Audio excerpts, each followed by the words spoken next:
5.7 लाख करोड़ एक महीने में गायब। अगर आप इस सेक्टर में इन्वेस्टेड हो या नहीं, आईटी सेक्टर का नाम तो रिसेंटली हर जगह सुनने को मिला होगा। निफ्टी आईटी का लास्ट मंथ में 20% फॉल हुआ, 2008 के बाद सबसे brutal monthly drop. But here's a question, क्या ये सच में एक सेक्टर डिसरप्शन है या फिर ये सिर्फ एक और वैल्यूएशन रीसेट है जो हिस्ट्री रिपीट कर रहा है? चलिए थोड़ा नंबर्स की रियलिटी को चेक करते हैं। थोड़ा पीछे चल के देखें तो पोस्ट कोविड फेज में 2021-22 तक सेक्टर का मैसिव री रेटिंग हुआ था। High P, strong returns, full optimism mode. उसके बाद स्टोरी चेंज होने लगी, ग्रोथ नॉर्मलाइज हुई, मल्टीपल्स कंप्रेस हुए। 2025 में हेडलाइंस ने आईटी को वर्स्ट परफॉर्मिंग सेक्टर बोला। 27 फरवरी 2026 को निफ्टी आईटी लगभग 30,000 के आसपास क्लोज हुआ। लेट 2024 में यही इंडेक्स 46,000 के रिकॉर्ड हाइस तक टच कर रहा था, मतलब पीक से रफली 35% का ड्रॉ डाउन। इस बार सिर्फ मैक्रो स्लो डाउन का डर नहीं था, एआई डिसरप्शन का नैरेटिव भी साथ था। आज निफ्टी आईटी एक क्रॉसरोड्स पे खड़ा है। एक side structural shift, AI productivity से प्राइसिंग प्रेशर और एफर्ट कंप्रेशन का रिस्क, दूसरी साइड वैल्यूएशन रीसेट। 2021-22 के प्रीमियम मल्टीपल्स अब रियलिटी चेक ले रहे हैं। पर सवाल ये है,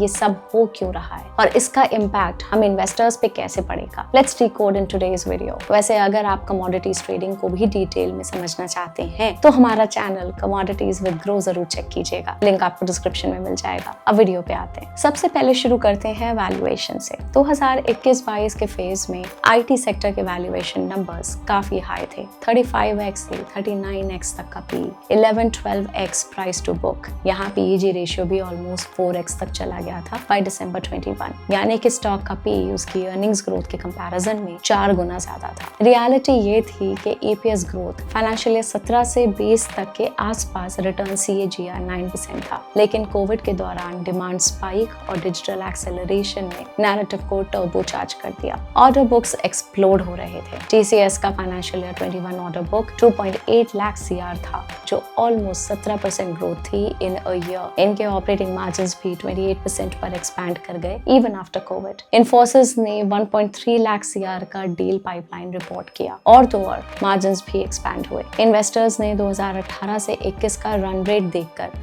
फ्यूचर एक्सट्रापोलेट कर दिया। Problem, valuation already best case future को प्राइस कर चुकी थी, इसलिए जब 2022 से 23 तक ग्रोथ नॉर्मलाइज हुई, पहला झटका पी कंप्रेशन से आया। निफ्टी आईटी का वेटेड ईपीएस ग्रोथ लगभग 1% से भी कम था, मतलब अर्निंग्स वीक थी पर एक्सपेक्टेशंस स्काई हाई। इसलिए जनवरी 22 से मिड 23 तक का 35% करेक्शन एक वैल्यूएशन रीसेट था। अब देखिए करंट कॉन्टेक्स्ट में, फरवरी 26 तक निफ्टी आईटी का पी 21 के आसपास है, जबकि 5 ईयर मीडियन 28 था, रफली 25% का डिस्काउंट। ये level last mid Covid panic के टाइम दिखा था। बट इसका ट्रिगर क्या है? पहला है यूएस की spending slow down fears. Guidance cuts globally हुए और मार्केट ने इंडियन आईटी पर भी एक्सट्रापोलेट कर दिया। मार्जिन्स भी प्रेशर में आए। एबिटा मार्जिन 27 से 28% से गिरकर 22 से 23% जोन तक। सैलरी कॉस्ट रेवेन्यू से फास्टर ग्रो हुई और अब एक नया हेडविंड ट्रिगर ऐड हो चुका है, एआई। फियर ग्रोथ स्लो होने का नहीं है, फियर ये है कि आउटसोर्सिंग का ट्रेडिशनल रेवेन्यू मॉडल ही चेंज हो सकता है। तो करंट फॉल सिर्फ मैक्रो नहीं है,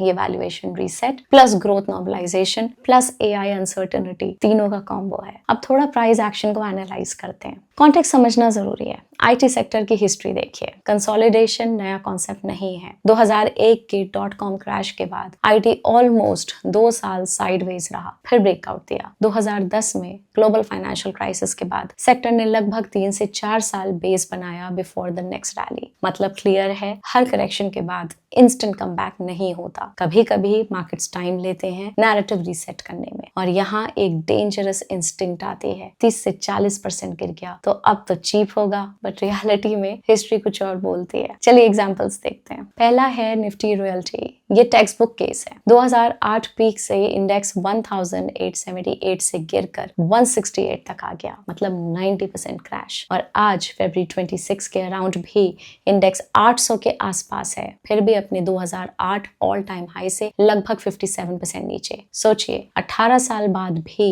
ओल्ड हाई रिक्लेम नहीं हुआ। Second example, Nifty PSU bank. इस सेक्टर को प्रीवियस पीक डिसाइसिवली क्रॉस करने में लगभग 7 साल लगे। बीच में मल्टीपल टाइम्स चीप लग रहा था, लेकिन जब तक बैलेंस शीट साइकिल टर्न नहीं हुआ, मार्केट ने रिवॉर्ड नहीं किया। लेसन सिंपल है, प्राइस गिरना और वैल्यू मिलना दोनों अलग चीजें हैं, इसलिए आईटी या किसी भी सेक्टर में एंट्री करते वक्त सिर्फ परसेंटेज फॉल मत देखिए। चीप दिखना और जेन्युइनली अंडरवैल्यूड होना दो अलग स्टोरीज हैं। किसी भी कंपनी पे जंप करने से पहले बिगर पिक्चर देखते हैं। Let's look at the industry. 2025 तक ग्लोबल आईटी मार्केट लगभग 850 लाख करोड़ एस्टिमेट किया जा रहा है। इंडिया का आईटी मार्केट उसका छोटा हिस्सा है, अराउंड 27 लाख करोड़ का, जिसमें ऑलमोस्ट 50% शेयर सिर्फ सर्विसेज का है एंड बाकी में आ जाते हैं बीपीएम, सॉफ्टवेयर एंड मोर। अब एआई को अलग देखिए। ग्लोबल एआई मार्केट लगभग 35 लाख करोड़ के आसपास एस्टिमेटेड है, जबकि इंडिया का एआई मार्केट सिर्फ 2 लाख करोड़ का, मतलब रफली 6% शेयर। लेकिन ट्विस्ट ये है, इंडिया का एआई ग्रोथ प्रोजेक्शन लगभग 38% सीएजीआर का है और नेक्स्ट 7 इयर्स में ये 29 से 30 लाख सीआर तक पहुंच सकता है। इंडियन आईटी को 4 बकेट्स में समझना है। पहला है लार्ज कैप आईटी। एग्जांपल्स में आ गया आपका TCS, Infosys, HCL tech, Wipro. ये स्केल लीडर्स हैं, stable, diversified, global presence. Problem यह है कि वैल्यूएशन कंफर्टेबल नहीं लगती। सेक्टर का मीडियन पी लगभग 18x है और पीईजी रेशियो 2.6x से ज्यादा है, और जबकि लास्ट 3 साल में सेल्स ग्रोथ सिर्फ 10% रही है, तो वैल्यूएशन थोड़ा स्ट्रेच लगता है। और याद रखिए, निफ्टी आईटी का 68% वेट टॉप 3 कंपनीज में ही है, यानी कि डिस्क्रेशनरी टेक बजट स्लो हुए तो सबसे पहले इम्पैक्ट इन पे, और एआई अगर ऑटोमेशन बढ़ाता है, प्राइसिंग प्रेशर भी यही फील होगा। नेक्स्ट है ER&D, engineering services, end consumer cycle dependent. Examples में आ गए L&T Technology Services, Tata Elxsi, KPIT technologies, Cyient जैसी कंपनीज। ये companies engineering design, automotive software, aerospace, R&D जैसे काम करती हैं, इसलिए इनकी डिपेंडेंस दूसरे सेक्टर में काफी ज्यादा है। जैसे ऑटो सेल्स या ईवी कैपेक्स में गिरावट से इनको बहुत फर्क पड़ सकता है। ग्लोबल ER&D स्पेंडिंग 2023 से 30 के बीच 8 से 9% CAGR से ग्रो होने का एस्टिमेट है, और नासकॉम, BCG के हिसाब से फाइनेंशियल ईयर 30 तक इंडिया का शेयर ग्लोबल ER&D सोर्सिंग में लगभग 22% तक पहुंच सकता है। फिर आ जाती है mid cap and small cap IT. Examples में है persistent systems, Coforge, emphasis, Birla soft. इनके रहते हैं focus niches, digital engineering, cloud, data, specific vertical dominance, and last है product led vertical platforms. Examples में आ गए Oracle Financial Services Software, Intellect Design Arena and Newgen software. ये traditional services बेचने वाली companies नहीं है, इनका मॉडल प्लेटफॉर्म आईपी ड्रिवन है, पर प्रोडक्ट साइकिल रिस्क और रिन्यूअल डिपेंडेंसी भी ज्यादा होती है। अब असली सवाल, एआई हमारे आईटी बिजनेसेस को कितना हर्ट करेगा? इंडिया का $200 बिलियन आईटी एक्सपोर्ट मॉडल एक सिंपल मोड पे बना था, लो कॉस्ट स्किल्ड डेवलपर्स, लेकिन एआई कोडिंग एजेंट्स का मार्जिनल कॉस्ट ऑलमोस्ट बिजली के बिल जैसा हो रहा है। माइक्रोसॉफ्ट रिसर्च के हिसाब से गिटहब को पायलट यूज करने वाले डेवलपर्स 55% फास्टर काम कंप्लीट कर रहे थे। अगर क्लाइंट को सेम आउटपुट हाफ टाइम में मिल रहा है, तो ऑब्वियस रिस्क है प्राइसिंग प्रेशर, जिससे पर प्रोजेक्ट रेवेन्यू स्क्वीज हो सकता है। गोल्डमैन सैक्स की रिपोर्ट्स बोलती हैं कि जेनरेटिव एआई 25% तक करंट वर्क ऑटोमेट कर सकता है, मतलब आईटी खत्म नहीं होगा, लेकिन लेबर से आउटपुट का इक्वेशन चेंज हो रहा है,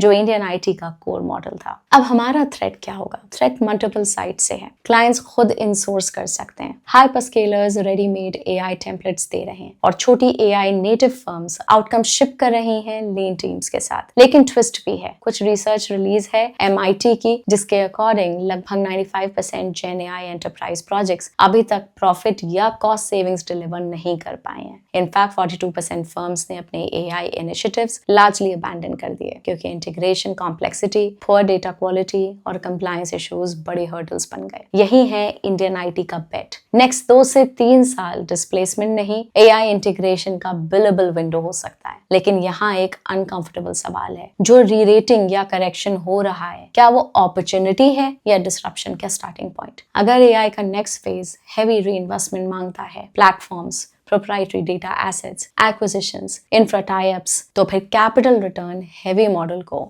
क्वेश्चन किया जा सकता है। अगर आप इस टेबल को देखें तो R&D as percentage of profit सबसे ज्यादा HCL का है, अराउंड 9.5%। बाकी ऑलमोस्ट सब कंपनीज 5% से नीचे ही स्पेंड कर रही हैं। Compare that with global giants like Accenture या IBM, उनका R&D स्पेंड काफी हायर होता है, क्लियरली विजिबल है नंबर्स में। मतलब सिंपल है, यहाँ कंपनीज का प्राइमरी फोकस हैवी R&D पे नहीं, बल्कि कहीं और ज्यादा सेंटर्ड है। TCS में 2017 से लेके अब तक 83,000 प्लस करोड़ करोड़ बायबैक हो चुके हैं। इन्फोसिस ने भी 9300 करोड़ का बायबैक किया, फिर 18,000 करोड़ का प्रपोजल आया। उनकी पॉलिसी है कि 85% free cash flow share holders को डिविडेंड्स प्लस बायबैक्स के थ्रू रिटर्न करेंगे। निफ्टी आईटी की सारी कंपनीज का मीडियन पे out ratio is also eight 65%। सवाल ये है, जब डिलीवरी इंजन ही एआई से रीराइट हो रहा है, तब क्या कैश रिटर्न करना बेस्ट स्ट्रैटेजी है या ज्यादा पैसा इन्वेस्ट करना चाहिए? Winning in AI era may require margin sacrifice,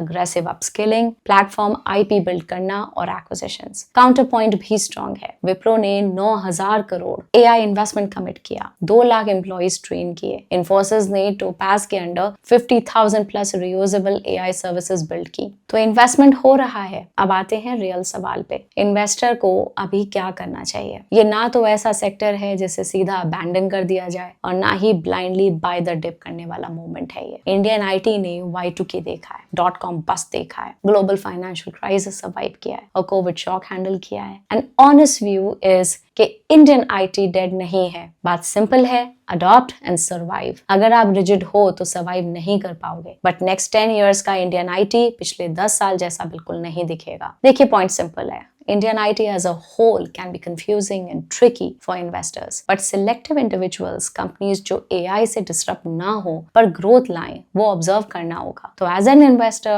don't be a man with a hammer and simply buy as prices have corrected, but plan करिए। IT sector के अगले 1-2 क्वार्टर देखिए, कौन सी कंपनी AI को अपना एडवांटेज बना रही है, कौन कॉल पढ़िए और फिर डिसाइड करिए, क्योंकि अब एक प्लेटफॉर्म मॉडल बॉर्न हो रहा है जो कंपनी सक्सेसफुली ट्रांजिशन करेंगी और ऑनेस्टली हैंडफुल ही कर पाएंगी, वो डिसप्रोपोर्शनेट रिटर्न्स जनरेट कर सकती हैं। एज इन्वेस्टर्स हमें क्या ट्रैक करना चाहिए? सबसे पहले AI, Gen AI revenue as percentage of total revenue and deal pipeline और conversion rate. For example, Tech Mahindra April 25 में मैनेजमेंट ने क्लियरली बोला कि रेवेन्यू डिक्लाइन का मेजर रीजन था प्रोजेक्ट डिलेज, स्पेशली एक लार्ज हाई टेक क्लाइंट के side से। साथ ही साथ बेसिक हाइजीन मेट्रिक्स भी, रेवेन्यू पर एम्प्लॉय या attrition rate amongst many other metrics. For example, अगर आप HCL टेक का ट्रेंड देखें तो रेवेन्यू पर एम्प्लॉय का मल्टीपल अराउंड 1.7x के आसपास है, लेकिन ये मेट्रिक लास्ट फ्यू इयर्स में ग्रेजुअली सॉफ्टन हुआ है। ये कोई पैनिक सिग्नल नहीं है, बट डेफिनेटली एक ऐसा इंडिकेटर है जिसे क्लोजली ट्रैक करना चाहिए। जो कंपनीज अडेप्ट नहीं करेंगी वो कल डिस्ट्रप्शन के टेक्स्ट बुक केस स्टडीज बनेंगी। और अब तक पेशेंस पैसिव स्ट्रैटेजी नहीं है, इसे फेज में पेशेंस ही सबसे रैशनल स्ट्रैटेजी है। तो ये था आज का एनालिसिस। आपका आईटी सेक्टर पे क्या व्यू है और आपके टॉप पिक्स कौन से हैं, कमेंट करके जरूर बताएं। याद रहे, ये सिर्फ एनालिसिस है, रिकमेंडेशन नहीं। इन्वेस्ट करने से पहले अपनी रिसर्च खुद जरूर करें। मिलते हैं आपसे अगले वीडियो में।